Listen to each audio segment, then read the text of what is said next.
Olá galera, aqui quem vos fala é o professor Rodrigo de Geografia e hoje vamos entrar no assunto sobre a dinâmica da crosta terrestre. Antes de nós entrarmos nesse assunto, eu gostaria que vocês fizessem algumas indagações, né, e que essas fossem respondidas à medida que a aula se prosseguisse.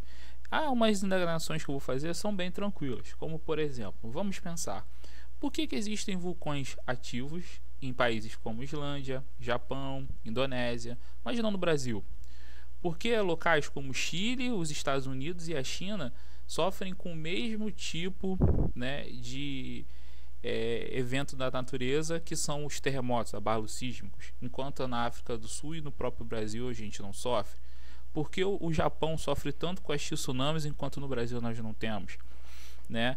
Então, como é que vamos responder essas perguntas?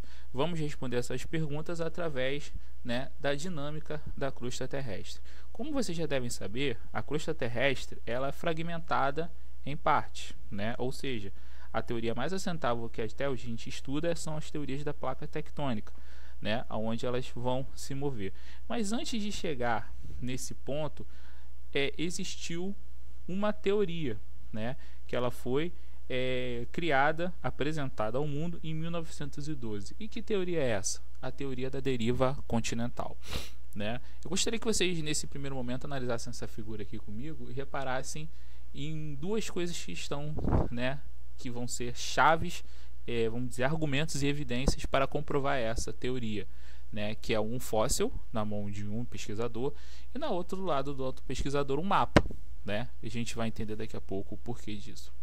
Então, a teoria da deriva continental foi formulada por Alfred Wegener, né, um cientista alemão, né, onde ele estudou sobre vários pontos da ciência, como astronomia, geofísica, meteorologia, a própria paleontologia, né, e ele começou a perceber algumas coisas. Né, como assim? Ele começou a perceber, né, a primeira coisa que ele percebeu, que os encaixes da linha da costa atlânticas atuais, né, vou botar aqui no mapinha que vocês podem ver aqui o mouse aqui, que o encaixe da América do Sul se encaixava perfeitamente com o encaixe da África, né, como um quebra-cabeça. E ele foi além disso. Ele falou que todos os continentes poderiam, no passado distante, estarem juntos, formando um só continente, conhecido como Pangeia. Mas antes de Alfred Wegener, né, existiu um filósofo inglês chamado Francis Bacon que já havia apontado, né, a perfeição nesse encaixe. Né? Então, o pesquisador alemão, o Wegener, ele foi o primeiro, né, a reunir evidências para embasar essa teoria. Né? E a partir dessas evidências, ele fez o seu livro chamado A Origem dos Continentes e Oceanos e apresentou a teoria da deriva continental. Esse trabalho até hoje ele é um trabalho muito utilizado, né, no que diz a respeito sobre o estudo da dinâmica da crosta terrestre. Então, segundo Wegener, né, o planeta Terra na era do Permiano era dessa maneira, ou seja, 250 milhões de anos atrás, todos os continentes formavam um único bloco, conhecido como Pangeia. Pan, né, do grego todos, e Geia, do grego terra. E à medida que foi se passando as eras, né, geológicas, essa foi se dividindo. No primeiro momento se dividiu em Laurásia e Gondwana, ou seja, aquele grande continente se fragmentou em dois, né, onde para norte foi a Laurásia e a sul foi a Gondwana, e por último ele foi se fragmentando até chegar ao ponto que nós estamos. Então ele passou do Triássico, que foi a Laurásia e Gondwana, para o Jurássico, para o Cretáceo, até chegar no período atual, com as atuais configurações que nós encontramos, né, hoje dos continentes. Mas para que essa teoria fosse aceita, eu tenho que ter argumentos, eu preciso ter evidências. Que evidências foram essas? Basicamente, Wegener se baseou em 3 evidências muito concretas, muito fortes, assim, para que fossem refutadas. A primeira, feições geomorfológicas, né, como o Planalto na Costa do Marfim, na África, que teria continuidade no Brasil. Assim, o maior, mais visível, que é a presença de fósseis de uma espécie de planta que contém na África e na América do Sul. Né? Então, como é que uma planta ela vai passar da África para a América da África para a América do Sul. A planta não anda, a planta tem raiz, né? E evidências de glaciações, né, na região sudeste do Brasil, sul da África, Índia, Oeste, Austrália e Antártica.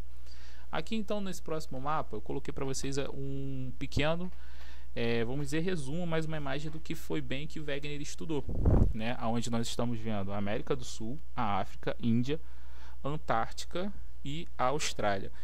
E dentro disso nós estamos vendo, né, a ocorrência de quê?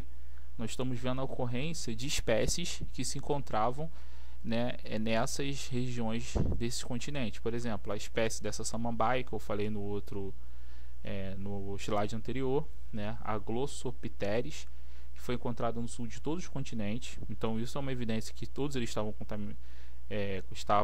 conectados, né? Na Índia, ali na Antártida, na África, um fóssil réptil terrestre, né? Fósseis, vamos dizer assim, animais pré-históricos, né, que estavam, né, conectados. Assim, são animais que andavam, tudo bem, mas a gente não sabe se são animais que tinham como deslocar a grande distância.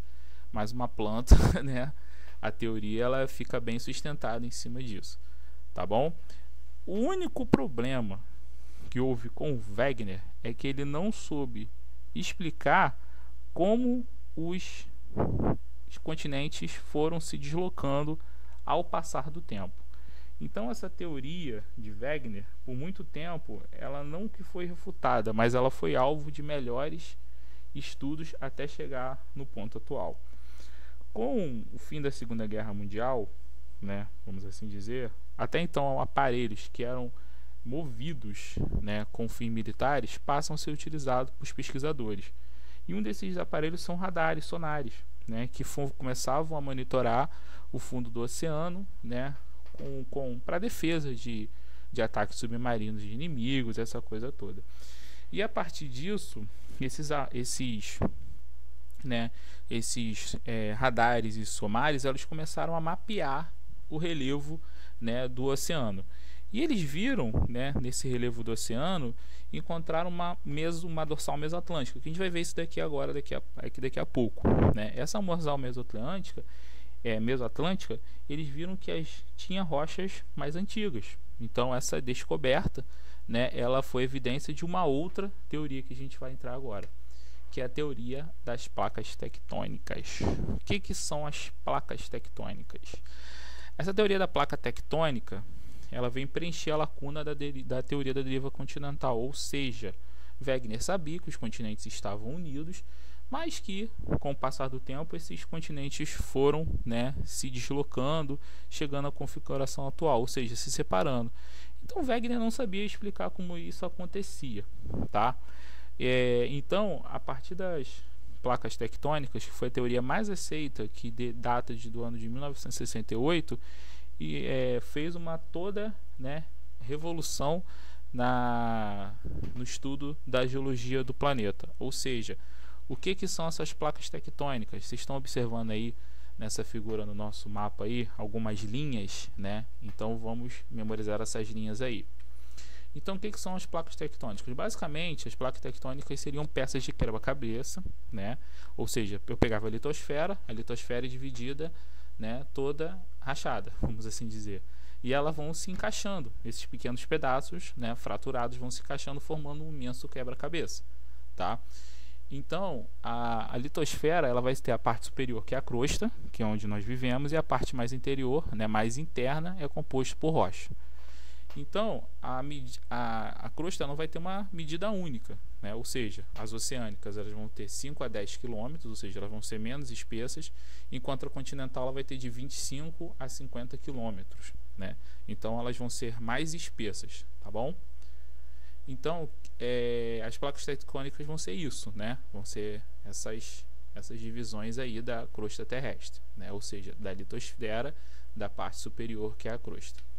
Então aqui nós temos, né, um mapa onde nós podemos visualizar a crosta do terrestre e as placas tectônicas, né? O Brasil então está sobre a placa sul-americana e temos várias outras placas no mundo, né, como a placa sul-americana, dinástica, antártica, Escócia, caribenha, norte-americana, euroasiática, indiana. E esses pontos vermelhos aqui, essas setinhas vermelhas, elas indicam o sentido de movimento das placas tectônicas. Como assim? né? Foi se descoberto que para sair da Pangeia para a configuração atual eram as placas tectônicas que se moviam, mas elas não têm um sentido único, ou seja, tem placas que vão se deslocar para um sentido, enquanto tem placas que vão se deslocar para um sentido oposto, vão ter placas que se chocam e por aí vai. Então, a partir disso, né, vamos agora conversar sobre os tipos de movimentos de placas tectônicas. O primeiro tipo são os limites divergentes, ou seja, quando as placas oceânicas se afastam, tranquilo, as placas oceânicas vão se afastar, e quando elas se afastam, o magma terrestre sobe, formando uma nova crosta, né? No caso, aqui, o Brasil e a África, elas estão no limite divergente, ou seja, elas estão se afastando. À medida que elas vão se afastando, elas vão formando esse tipo aqui de dorsal, que é chamada a dorsal mesoatlântica, aquela que eu falei para vocês mais cedo, ou seja, mesoceânicas também. Mas como aqui nós estamos falando do Oceano Atlântico, elas são as dorsais mesoatlânticas, tá? É onde que eu estou passando o mouse aqui, né? Eles vão formando isso. E é a partir desse movimento aqui. Um próximo... esse slide é muito bacana, tá? Isso aqui é a foto de um fotógrafo, né? Lógico. Ele é especialista em fazer mergulhos de oceano, tá? E ele foi num parque na Islândia e ele filmou, né, as placas se abrindo, né? Então, de um lado nós temos uma placa que é a Euroasiática e do lado a placa da América do Sul, né? É um lugar que você consegue colocar, né, as mãos, né, as duas mãos em duas placas tectônicas, né? É muito legal isso aqui. Quem depois quiser ver, bem legal, tá? Essa foto ela foi tirada nesse limite aqui, ó, tá? A placa norte-americana e a placa euroasiática aqui na Islândia, ó. A Islândia ela passa, né, no meio de limite entre duas placas tectônicas, né, que vão se abrindo. Então, depois desse primeiro movimento, nós temos outro movimento que é o movimento convergente, ou seja, quando as placas se colidem. A mais densa não quer dizer mais espessa, a mais densa, tá? Densidade tem diferença de espessura, tá? Então a mais densa, vamos dizer, a mais pesada, ela vai mergulhar sobre a outra, gerando um processo intenso de magmatismo a partir do processo de fusão parcial da crosta que mergulhou no manto, tá? Esse processo é conhecido como subducção. Aqui botei um GIF para mostrar bem, né? Uma placa continental se choca com a outra, uma fica por cima e a outra desce para o manto, tá? Aqui tem um desenhozinho mais bem explicado com isso, tá? Então, quando a placa continental ela se choca, a mais densa desce, né? E a menos densa sobe, tá? Então, a partir disso vai formar umas cadeias de montanha. Só que, como eu falei com vocês, né? As placas continentais tectônicas elas têm dois tipos, tá? Elas têm o tipo oceânica e continental. Quando se choca uma oceânica com uma oceânica, a mais densa vai descer, ou seja, a mais densa geralmente é mais antiga e a mais leve sobe. Quando se choca a crosta continental com crosta oceânica, a colisão vai se dar. A mais densa, que é a oceânica, vai descer, que vai mergulhar sobre a de menor densidade, continental, tá? Então vai formar, né, abalos sísmicos, tá bom? E vazamento de magma. Exemplo disso, a formação das Cordilheiras dos Andes, nossos vizinhos aqui no Chile, né, na Argentina. E o problema todo, que são os que a gente vai encontrar atividades intensas de terremoto, são quando ocorre as crostas, o choque entre dois tipos de crostas iguais, que são a crosta continental com a crosta continental. Por ter densidade semelhante, não vai haver aquele processo de subducção, ou seja, a placa mais densa vai descer para o manto, não. Elas vão se chocar e vão permanecer paralelas, se dobrando, se enrugando. No movimento de dobrar esse lugar, elas vão formar altas cadeias de montanhas, como o Himalaia que nós temos, tá? A Cordilheira do Himalaia. Então aqui eu botei esse slide para vocês verem bem legal, tá? Um dos efeitos do choque entre duas placas tectônicas são terremotos, né? Nosso amigo ali Bob Esponja já está passando por um. O que são terremotos? Terremotos acontecem quando duas placas tectônicas se chocam. E esse choque gera vibração que tem alto poder destrutivo. Como acontece esse choque? Um plano de falha, tá? É onde vai a falha que acontece das placas, ela se choca e forma o foco ou hipocentro, é onde aconteceu esse choque. Essas ondas elas vão né, viajando pelas rochas da litosfera até chegar na superfície, que é o epicentro. Geralmente o epicentro é o lugar onde você vai encontrar, né, o maior grau de destruição, né, que pode ser observado durante um terremoto. Se esse epicentro for na Terra, ela vai gerar destruição na Terra. Mas e se esse epicentro for no mar? O que vai acontecer? Vai acontecer que a gente vai ver daqui a pouco. Mas então vamos ver. Como é que eu sei que aquele terremoto foi, né, um número? Como que eu vou dar um número a um terremoto? Como eu vou quantificar esse número, né? Primeiro, você usa um aparelho chamado sismógrafo, né, onde ele vai registrar através de ondas a vibração que foi gerada, né, no epicentro, que chegou na superfície. E tem duas escalas que vão representar muito bem isso, que é a escala de Mercalli e a escala Richter. Vocês já devem ter ouvido falar há muito tempo, né? E assim, você pode fazer de duas formas a medição, né, de um grau, de um valor do terremoto. A primeira é observando o sismógrafo, né, e a segunda é vendo os danos que ele vai ocorrer. Por exemplo, um terremoto de 5,5 a 6, ele vai ocasionar pequenos defeitos em pequenas edificações, mas, por exemplo, um terremoto de 8 ou mais, ele vai construir uma destruição total na comunidade atingida, né? E na escala de Mercalli ele também faz isso, mas ele vai até a número 12, né? Enquanto aqui na de Richter você vem de 8 graus ou mais, ou seja, pode ter um de 9,1, pode, já teve no Chile já teve um, teve um 9,9, não teve, mas possivelmente, né, não sabemos na história da geologia se já teve, tá bom? Então depois quem quiser ver pode dar uma pausada no vídeo e ler cada característica aí. Então, como eu falei para vocês, e o terremoto, quando no mar, o que ele gera? O terremoto no mar gera uma palavrinha que ficou há alguns anos muito em evidência, que é chamada tsunami, que é um nome em japonês para dizer grandes ondas. Nos Estados Unidos, geólogos americanos e geofísicos gostam muito de chamar de maremoto. Basicamente é o mesmo movimento, tá? É o mesmo nome do fenômeno. Só que muda, porque como é no Japão, tsunami é um nome japonês, maremoto é um nome inglês. Tá? Então o que é o tsunami? Tsunami é quando acontece, né, o epicentro desse terremoto acontece no mar e ele vai gerar as chamadas de grandes ondas. Como isso acontece? Nas águas profundas, essa energia ela vai subir. Só que o problema todo é que como você tem uma grande profundidade, as ondas elas tendem a subir pouco, meio metro.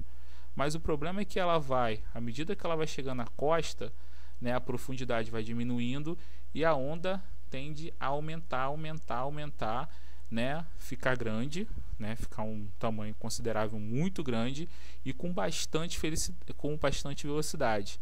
E quando essa velocidade acerta a costa, ela traz, né, muita destruição, como a gente já viu no tsunami na Indonésia em 2004, né, 2005, se eu não me engano, gerou até um filme depois, né? Então esse que é o problema do tsunami.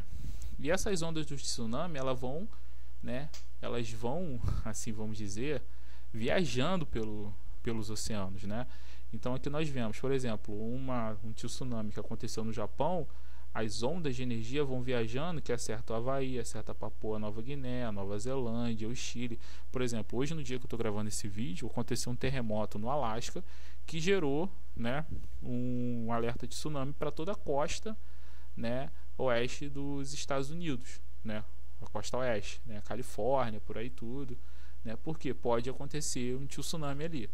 O tsunami você consegue prever, né? Ou seja, você consegue ter a previsão. Se acontecer o terremoto, você consegue prever. O terremoto você não consegue prever. Você sabe que vai ter o terremoto porque você está vendo a destruição acontecendo, tá? Então, assim, até hoje o homem não conseguiu criar instrumentos que conseguisse prever um terremoto. O que a gente sabe é que pode acontecer um terremoto em algum lugar. Por quê?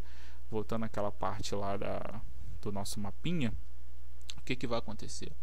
Nós estamos vendo essa zona aqui, essa zona é chamada Círculo, né, de Fogo do Pacífico, aqui na região do Pacífico.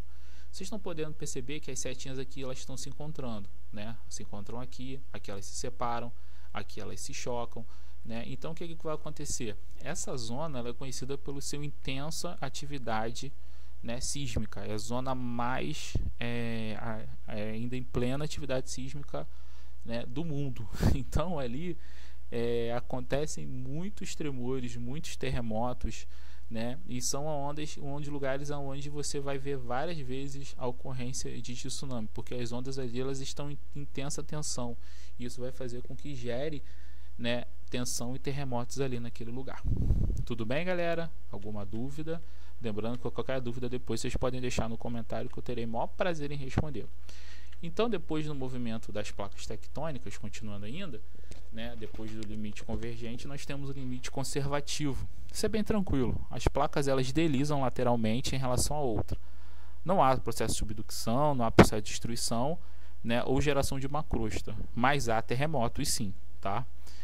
A falha mais famosa, né, conservativa, algumas bibliografias também podem botar transcorrente, transformante, tá? Depende muito do livro didático que você use. É a falha de San Andreas, que até coloquei ali para vocês ali, que fica na Califórnia, né, que gerou até um filme com The Rock. Então, vamos explicar, né, como as placas se movem. As placas se movem por conta do fenômeno conhecido como corrente de convecção. O que são as correntes de convecção? São uma energia que sai do núcleo, tá? Essa energia sai do núcleo, né? Vai subindo as camadas do manto até chegar na litosfera. Quando ela chega na litosfera, ela tem capacidade de empurrar a placa tectônica, tá? As correntes de convecção são teorias, até hoje, a teoria mais aceitável, que vem explicar por que as placas tectônicas se movem, né? Eu coloquei para vocês aí, né, o que significa corrente de convecção, mas basicamente é isso que eu estou explicando para vocês aqui nesse GIF aqui, ó, né? A energia subindo do núcleo, né, passa pelo manto, chega na ionosfera e desce novamente. Como eu estou explicando ela para meus alunos, mais ou menos acontece quando você está botando o café para esquentar, né?